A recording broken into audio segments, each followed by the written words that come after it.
Hello enemy lovers, স্বাগত আপনাকে enemy sagas চ্যানেলে। আর আজকে আমরা এক্সপ্লেন করব স্পাই এক্স ফ্যামিলির সিজন 3কে দিয়ে। আর আমরা এই সিজনটাকে মাঙ্গা থেকে এক্সপ্লেন করব, কেননা সবে করে এই সিজন 2 শেষ হয়েছে আর এখন সিজন 3 অ্যানিমি আকারে আসতে অনেক সময় লাগবে, তাই আমরা মাঙ্গা এক্সপ্লেন করব। আর যারা যারা এই স্পাই এক্স ফ্যামিলি অ্যানিমিটার ব্যাপারে জানো না বা তোমরা যদি দেখতে চাও সিজন 1 বা সিজন 2, সেটা তোমরা ইউটিউবে গিয়ে দেখতে পারো। ইউটিউবে অ্যাভেলেবেল আছে, যে কোনো চ্যানেলেই তোমরা পেয়ে যাবে, কিন্তু এই সিজন 3টা কোথাও অ্যাভেলেবেল নেই। তাই আমরা এই সিজন 3টাকে মাঙ্গা থেকে এক্সপ্লেন করে তোমাদেরকে দেব। তাই তোমরা কমেন্ট করে জানাও এই সিরিজটা কি তোমরা দেখতে চাও আর আমরা কি কন্টিনিউ করবো কিনা, সেটা কমেন্ট করে একটু জানাও। তা একটু সাপোর্ট করো যাতে আমরা এটাকে এগিয়ে নিয়ে যেতে পারি। তাহলে চলো আর দেরি না করে শুরু করা যাক আজকের এই দুর্দান্ত ভিডিওটাকে, spy X family season 3 episode 1কে দিয়ে।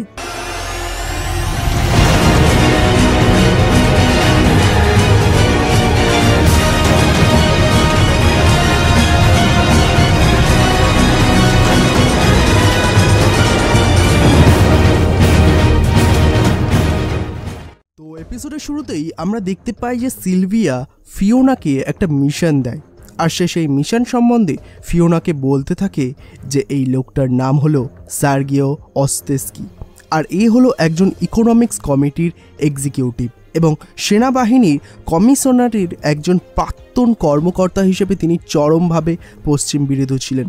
আর সে ওয়েস্ট ইন্ডিজদের কাছে স্ট্রবেরি এক্সপোর্ট করবে, যার কারণে আমাদের দেশে স্ট্রবেরির ঘাটতি দেখা দেবে। আর কিছুদিনের মধ্যেই ফরেন মিনিস্টারের ছেলের জন্মদিন, আর এর কারণে বার্থডে কেকে স্ট্রবেরি থাকতে হবে। তাই আমি চাই না যে কোনো স্ট্রবেরির ঘাটতি দেখা যাক। আর সেই জন্য সিলভিয়া ফিওনাকে এই মিশনটা দেয় আর বলে তোমাকে এই প্রবলেমটাকে সলভ করতেই হবে। ফিওনা তাকে বলে ঠিক আছে ম্যাম। এরপর ফিওনা লয়েডের কাছে চলে যায়, আর সেখানে এসে তাকে জিজ্ঞাসা করে যে তুমি কি এমন কাউকে জানো যে ফেক এক্সপোর্ট লাইসেন্স বানাতে পারে? তো লয়েড বলে আমি এমন কাউকে তো জানি না, তবে আমি একজনকে জানি যার সাথে এদের কানেকশন আছে। তো ফিওনা জিজ্ঞাসা করে যে সে কি ভরসার যোগ্য? লয়েড বলে আরে চিন্তা করো না, তাকে তুমি ভরসা করতে পারো। এরপর লয়েড সেখান থেকে চলে যায়, আর ফিওনা তাকে এখনও ভালোবাসার চোখে দেখতে থাকে। এরপর আমরা ফিওনাকে দেখতে পাই যে রাস্তায় যেতে যেতে বলে টুয়েলাইট একজন অসাধারণ মানুষ, আর ওয়েস্ট আর ইস্টের মধ্যে শান্তি নিয়ে আসবই আমি শুধুমাত্র তোমার জন্য। এরপর সে একটা জায়গায় চলে আসে, আর সেখান থেকে নিচে নেমে একটা গেট দেখে যেখানে লেখা থাকে যে কোনো সেবার জন্য এই বাটনটা প্রেস করুন। তো ফিওনা সেই বাটনটাকে একটা পেন দিয়ে টেপে, আর সঙ্গে সঙ্গে সেটা পুড়ে যায়। এরপর যখন সে গেটটা খুলে ঢোকে তখন সঙ্গে সঙ্গে তার উপর একটা ডাস্টার এসে পড়ে, কিন্তু ফিওনা সেটা থেকে বেঁচে যায়। আর তারপর নানা রকমের ট্র্যাপ আসতে থাকে, কিন্তু ফিওনা সবগুলো ট্র্যাপ থেকে খুব সহজেই বেঁচে যায়। আর এরপর একজন মাস্ক পরা লোক তার পিছনে এসে তার মাথায় বন্দুক রাখে, আর তখন ফিওনা বলে তুমি কি ফ্র্যাঙ্কলিন? আর সেই লোকটা বলে তুমি কি আমার বড় ফ্যান নাকি অটোগ্রাফের জন্য এসেছো? আর এরপর ফিওনা একটা কোড বলে গুড ডে নাকি গুড ইভিনিং, আর সেই লোকটা তার সঙ্গে বুঝে যায় আর সঙ্গে সঙ্গে তার মাস্কটা খুলে নেয়, আর সে আর কেউ না আমাদের ফ্র্যাঙ্কলিনই ছিল। তো ফ্র্যাঙ্কলিন বলে তাহলে তুমি তার বন্ধু? ফিওনা বলে ফ্র্যাঙ্কি ফ্র্যাঙ্কলিন একটা ফানি নাম একজন ফানি লোকের জন্য। এরপর ফ্র্যাঙ্কি সবসময়ের জন্য মেয়েদেরকে ইমপ্রেস করার জন্য উল্টা পাল্টা বলতে থাকে, যেটা শুনে ফিওনা চলে যাচ্ছিল, কিন্তু ফ্র্যাঙ্কি তাকে আটকে নেয়। এরপর ফিওনা তাকে বলে যে এটা তুমি করতে পারবে না, এর জন্য সরকারি সিল লাগবে, মানে সরকারি স্টাম্প লাগবে। তখন ফ্র্যাঙ্কি বলে আরে ওইসব কাগজপত্র ভুলে যাও, শুধু আমাকে বলো যে তোমার কি দরকার, আমি আমার একজন বন্ধুর কাছ থেকে সেটা করিয়ে নেবো। এইসব তার কাছে কোনো ব্যাপারই না। কি ডকুমেন্ট চাও আর কখন লাগবে এবং কত টাকা দিতে পারবে আমাকে বলো। আর হ্যাঁ, তার সাথে তোমার প্রিয় খাবার আর তুমি কি সিনেমা দেখতে ভালোবাসো এগুলোও বলো। তখন ফিওনা বলে আমি তোমাকে কিছু বলবো না, তুমি আমাকে তোমার বন্ধুর সাথে দেখা করাও, আমি তার সাথে ডিলটা করে নেবো। ফ্র্যাঙ্কি বলে কিন্তু আমি তোমাকে বিশ্বাস করবো কেন? ফিওনা বলে আমার কাছে সময় নেই, তাই আমি তোমার বন্ধুর সাথে এক্ষুনি দেখা করব। আর হ্যাঁ, একটা জিনিস মনে রেখো, তুমি যদি আমাকে সাহায্য না করো তাহলে আমি তোমাকে জেলে দিতে পারি, তাই আমি যা বলছি তাই করো। ফ্র্যাঙ্কি বলে তাহলে তুমিও একটা জিনিস মনে রেখো, আমাকে ছাড়া তুমি কখনো এই কাউন্টার ফেইটারের সাথে দেখা করতে পারবে না। এরপর ফিওনা ফ্র্যাঙ্কির হাত ধরে নিয়ে যেতে থাকে এরপর তারা একটা নাইট ক্লাবের সামনে চলে আসে। ফ্র্যাঙ্কি বলে সে যদি না দেখা করে তাহলে আমাকে কোনো দোষ দেবে না, ঠিক আছে? জবে থেকে গোপন পুলিশ তার পরিচয় বের করেছে তারপর থেকে সে ঘর থেকে বের হয় না। এরপর ফিওনা বলে যদি সে না করে তাহলে আমি বুঝে নেব। এরপর ফ্র্যাঙ্কি তাকে আটকায় আর বলে আরে তুমি এইভাবে কোথায় যাচ্ছ, তুমি এইভাবে যেতে পারবে না। তখন ফিওনা বলে তাহলে আমাকে একটা ভালো ছদ্মবেশ দাও। এরপর তারা তাদের লুক চেঞ্জ করে নেয় আর তারা দুজন কাপেলের অ্যাক্টিং করছিল। ফ্র্যাঙ্কি বলে তুমি কি তৈরি আছো বেবি ডল? আর ফিওনা বলে হ্যাঁ হানি। ফিওনা বলে যদি প্ল্যানটা কাজ করে তাহলে তুমি বেঁচে যাবে, না হলে আমি তোমাকে গুলি করে মেরে দেবো। আর এটা শুনে ফ্র্যাঙ্কি তো ভয় পেয়ে যায় আর বলে আমি তো তোমাকে বললাম যে এটা শুধুমাত্র কাপেলদের ক্লাব, আর তুমিই তো আমাকে বলছিলে এখানে নিয়ে আনার জন্য, তাই তোমার মুখ বন্ধ করো। এরপর তারা ক্লাবে যেতে থাকে আর বডিগার্ড তাদেরকে আটকে দেয় আর বলে এই ক্লাবটা শুধুমাত্র তারাই আসতে পারবে যারা ইনভাইটেড আছে। আর তখন ফ্র্যাঙ্কি বলে আরে বব এটা আমি। আর এটা থেকে বব তো পুরো অবাক হয়ে যায় যে ফ্র্যাঙ্কি আবার কোথা থেকে মেয়ে নিয়ে আনলো। আর এরপর তারা ক্লাবের ভেতরে ঢোকে আর ফ্র্যাঙ্কিকে দেখে সবাই অবাক হতে থাকে যে সে একটা মেয়ে নিয়ে এসেছে। আর ফ্র্যাঙ্কিও সবাইকে বলতে থাকে যে এ হলো আমার গার্লফ্রেন্ড। এরপর ফিওনা তাকে একটা আলাদা জায়গায় নিয়ে আসে আর বলে এখন আমি তোমাকে সত্যিই গুলি করে মেরে দেবো। আর ফ্র্যাঙ্কি তখন তার কাছে ক্ষমা চায়। এরপর তারা সেই লোকটার কাছে আসে। ফ্র্যাঙ্কি বলে আরে অনেকদিন পর দেখা হলো। আর ফিওনা তাকে ডাইরেক্ট বলে আমার কাছে একটা জব আছে তোমার জন্য। সেই লোকটা বলে কিন্তু তুমি কে? ফিওনা বলে প্রথমে ডিল তারপরে সবকিছু, আমি এখানে সবকিছু লিখে দিয়েছি আর তোমার কাছে মাত্র 5 দিন সময় আছে। আর তখন সেই লোকটা তার কাগজগুলো ছুঁড়ে ফেলে দেয় আর বলে আমি কখনোই ভাবিনি যে বন্ধুর রিকোয়েস্টে আসার পর আমার এইভাবে টাইম ওয়েস্ট হবে। যাই হোক তোমরা অন্য কোথাও যাও, আমি এখন ব্যস্ত আছি অন্য ক্লায়েন্টদের সাথে। এরপর সে চলে যেতে থাকে আর তারা দুজন থেকে আটকানোর চেষ্টা করে কিন্তু সে দাঁড়ায় না। এরপর তাদের পাশ দিয়ে কিছু লোক যায় আর ফিওনা বলে যে তারা কি তোমার কাস্টমার? কারণ তাদেরকে দেখে মনে হচ্ছিল এসএস এর এজেন্ট। যেটা শুনে সেই লোকটা অবাক হয়ে যায় আর লোকটা ফ্র্যাঙ্কিকে বলে যে এবার তুমি আমাকে বলো না যে এইসব আমি করেছি। এরপর সে পালাতে থাকে আর তখন একটা লোক লুকিয়ে থাকে তাকে মারার জন্য, কিন্তু সেখানে ফিওনা চলে আসে আর সেই লোকটার মুখে একটা জোরে লাথি মারে। এরপর তারা 3 জন সেখান থেকে পালাতে থাকে। তখন সেই লোকটা বলে এখন তুমি এসএস এর টার্গেট হয়ে গেছো। ফিওনা বলে তুমি যদি আমাকে টাকা ফেরত দাও তাহলে আমি তোমার জীবন বাঁচাবো আর আমার কাজটাও করে দিতে হবে।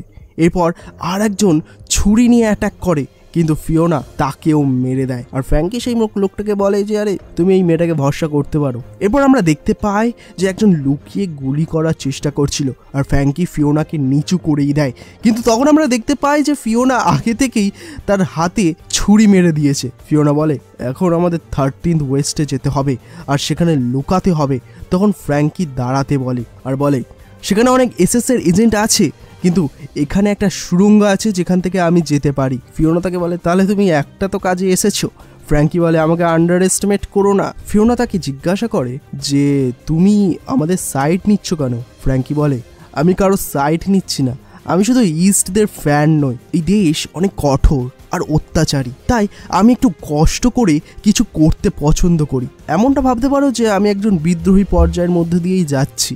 আর এটা শুনে ফিওনা বলে সত্যি কষ্টকর। আর ফ্র্যাঙ্কি বলে তুমি সত্যিই ভয়ঙ্কর, তুমি কি জানো কেউ কি তোমাকে পছন্দ করে? ফিওনা বলে চুপ, না হলে আমি তোমাকে এক্ষুনি গুলি করে মেরে দেবো। এরপর পরের দিন ফিওনা ফ্র্যাঙ্কির দোকানে আসে আর বলে আমাকে একটা ডেলি ওস্টের কপি দাও। আর তখন ফ্র্যাঙ্কি খবরের কাগজের সাথে সাথে আরও কিছু দেয় যেটা ফিওনা চাইছিল। এরপর ফ্র্যাঙ্কি জিজ্ঞাসা করে যে এই এসএস এজেন্টের কোনো উপায় নেই যে তুমি আমাদের ফোন করেছিলে? আর ফিওনা বলে আমি জানি না যে তুমি কি ব্যাপারে কথা বলছো। যেটা শুনে ফ্র্যাঙ্কি রেগে যায়। এরপর ফিওনা বলে আমি খুব তাড়াতাড়ি আসবো তোমার কাছে আরও একটা কাজের জন্য। যেটা শুনে ফ্র্যাঙ্কি অবাক হয়ে যায় আর মনে মনে তো খুশি হতেই থাকে আর বলে তুমি কি আমার সাথে মজা করছো? আমরা যদি আরও কিছু সময় কাজ করি তাহলে আমার আর কোনো বন্ধু থাকবে বলে তো আমার মনে হয় না। আর এরপর সিন চেঞ্জ হলে আমাদের এডিন একাডেমিকে দেখানো হয় যেখানে একজন আসছিল। আর সেই সময় আমরা দেখতে পাই যে একটা স্টুডেন্ট সিগারেট খাচ্ছে। আর তখন সেই মহিলাটা এসে তার মাথাতে একটা টর্নিস্ট্রাস বোল্ট লাগিয়ে দেয়। এরপর আমাদের মাস্টার হেন্ডারসনকে দেখানো হয় আর সে ক্লাসে স্টুডেন্টদের বলে যে স্টুডেন্টদের দেরি আর হোমওয়ার্ক অ্যাসাইনমেন্টদের দেরি করা এইগুলো আমরা এখন নোটিস করব। তোমরা মিড টার্ম ব্রেককে অনেক অবহেলা করেছো, তাই এখন ছোট থেকে ছোট ভুল করার পরেও টনি স্ট্রাস বোল্ট পেতে পারো। সবাই বুঝতে পেরেছো? আর তখন আনিয়া বলে, কিন্তু সে আমার দিকে তাকিয়েই কেন বলছে? এরপর ক্লাস শেষ হয়ে যাওয়ার পর বেকি বলে, আমি আমার স্ট্রেংথ ট্রেনিং করছিলাম আর তাই আমার হোমওয়ার্ক করতে ভুলে গেছি। তখন আনিয়া বলে, বাবা অনেক স্ট্রিক্ট, তাই আমি ভুলি না কোনো সময়। এরপর ডেমিয়ান আসে আর বলে, তুমি কখনো এই টাইমে ক্লাসে আসো না, আর আমি বাজি করে বলতে পারি যে তুমি আমাদের ক্লাসে প্রথম স্টুডেন্ট হবে যে সবার আগে 8টা বোল্ট পাবে। আর তখন বেকি বলে, আমি আমার একটা ঘুষিতে মেরে দেবো। আর তখন একই জিনিস ভাবছিল আনিয়া। বেকি বলে, তুমি কি ভাবছো তুমি কখনোই বোল্ট পাবে না? আর তখন ডেমিয়ানের 2 চেলা বলে, এটা কখনোই হতে পারে না যে বস বোল্ট পাবে। আর যদি বস বোল্ট পায় তাহলে আমরা 3জন আন্ডার প্যান্ট পরে স্কুলে সব জায়গায় দৌড়াবো।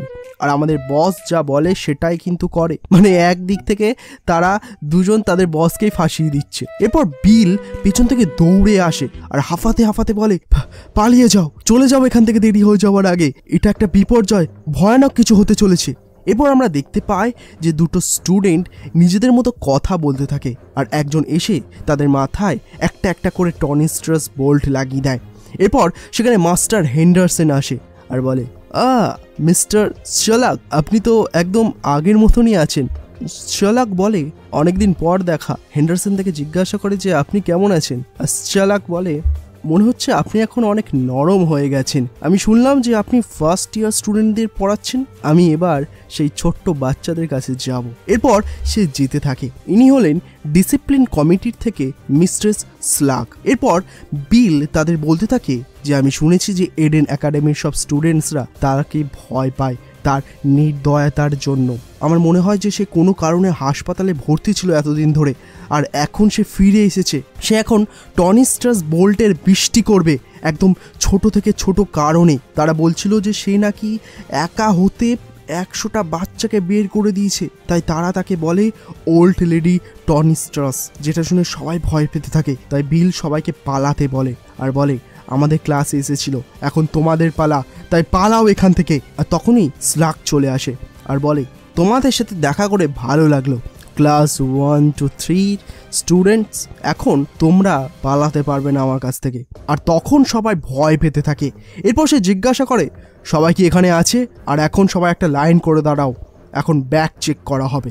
এরপর সবাই তার কাছে ব্যাগ নিয়ে যেতে থাকে এবং সে সবাইকে একটা ছোট থেকে ছোট কারণের জন্য টনি স্ট্রাস দিতে থাকে। আর আনিয়া তাকে দেখে বলে মনস্টার ভাবতে থাকে আর সবাই তো খুব ভয় পেতে থাকে। কিন্তু ডেমিয়ান বলে, রিল্যাক্স, আমাদের কাছে ওইসব কিছুই নেই যেসব কিছু উনি বার করছেন। এরপর সে একজনকে জিজ্ঞাসা করে যে তোমার রুমাল কোথায়? কিন্তু সেই স্টুডেন্টটা বলে যে আমার কাছে নেই। সবাই তো ভয় পেতে থাকে আর বলতে থাকে যে সে একটা রুমালের জন্য তাকে বোল্ট দেবে। তখন স্লাগ একটা গল্প বলতে থাকে যে এখানে একজন স্টুডেন্ট ছিল, খুব ভালো স্টুডেন্ট, শুধুমাত্র একটা স্টেপ পিছনে ছিল এম্পেরিয়াল স্কলার হওয়ার জন্য। কিন্তু একদিন সে তার রুমাল আনতে ভুলে গেছিল আর সে বাথরুম থেকে বেরিয়ে তার হাত থেকে তার প্যান্টে মুছে নিয়েছিল আর সেই কারণে তার প্যান্ট ভিজে গিয়েছিল। আর তখন সব স্টুডেন্ট তাকে নিয়ে মজা করতো যে তার প্যান্টটি টয়লেট করে দিয়েছে। আর তারপর থেকে তাকে মিস্টার পি প্যান্ট বলে ডাকা হতো।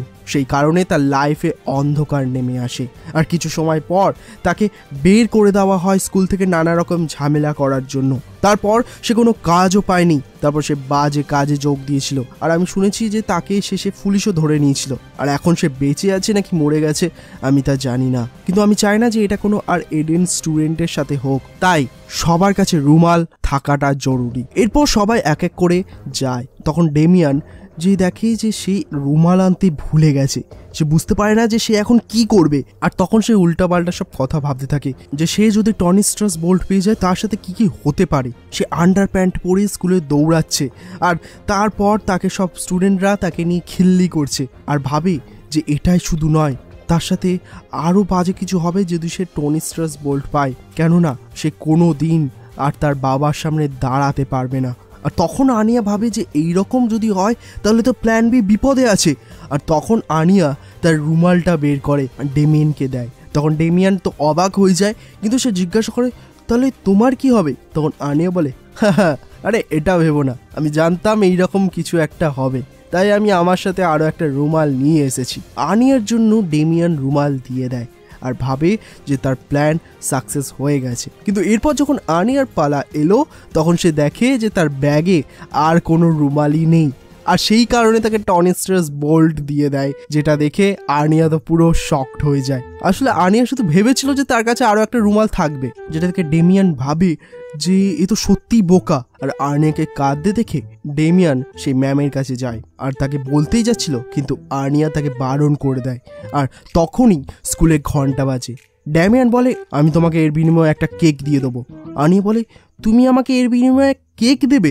ডেমিয়ান বলে, চুপ করো তুমি, আসলে আমি তোমাকে থ্যাংক ইউ বলতে চাই। আর আর্নিয়া এটা শুনে খুশি হয়ে যায় আর মনে মনে বলতে থাকে যে আমি শিওর নই, কিন্তু আমি একটা স্টেপ এগোতে পেরেছি প্ল্যান বিতে। এরপর সে যখন বাড়িতে আসে তখন আর্নিয়া লয়েডকে বলে যে সে আর ডেমিয়ান বন্ধু হয়ে গেছে, যেটা শুনে লয়েড তো খুবই খুশি হয়ে যায়। আর তখনই লয়েডের চোখ পড়ে আর্নিয়ার টনি স্টার্স বোল্টের দিকে, যেটা দেখার পর লয়েড পুরো মাটিতে পড়ে যায়। আর তখনই আমাদের বলা হয় যে ইম্পেরিয়াল স্কলার হওয়ার জন্য স্টেলার স্টার লাগবে আর মাত্র 7টা, আর স্কুল থেকে বের হয়ে যাওয়ার জন্য টনি স্টার্স বোল্ট লাগবে 6টা, কেননা আর্নিয়ার কাছে আছে একটা স্টেলার স্টার আর 2টো টনি স্টার্স বোল্ট। আর প্ল্যান বি জানে না যে কেমন চলছে। আর এখানেই শেষ হয়ে যায় স্পাই এক্স ফ্যামিলি সিজন 3 এর প্রথম এপিসোড। তো বন্ধুরা, স্পাই এক্স ফ্যামিলি সিজন 3 এর প্রথম এপিসোডটা তোমাদের কেমন লেগেছে কমেন্ট করে অবশ্যই জানাও। আর তোমরা কি এটা দেখতে চাও সেটাও কমেন্ট করে জানাও, তাহলে আমরা নিয়মিত এটা দেওয়ার চেষ্টা করব। আর প্লিজ তোমরা একটু সাপোর্ট করো যদি spy X family manga explain দেখতে চাও। তাহলে ভিডিওটা ভালো লাগলে অবশ্যই লাইক করে দেবেন, আর চ্যানেলে নতুন থাকলে অবশ্যই সাবস্ক্রাইব করে দেবেন। বাকি আমরা দেখা করবো খুব তাড়াতাড়ি আরও একটা নতুন এপিসোড নিয়ে। ধন্যবাদ।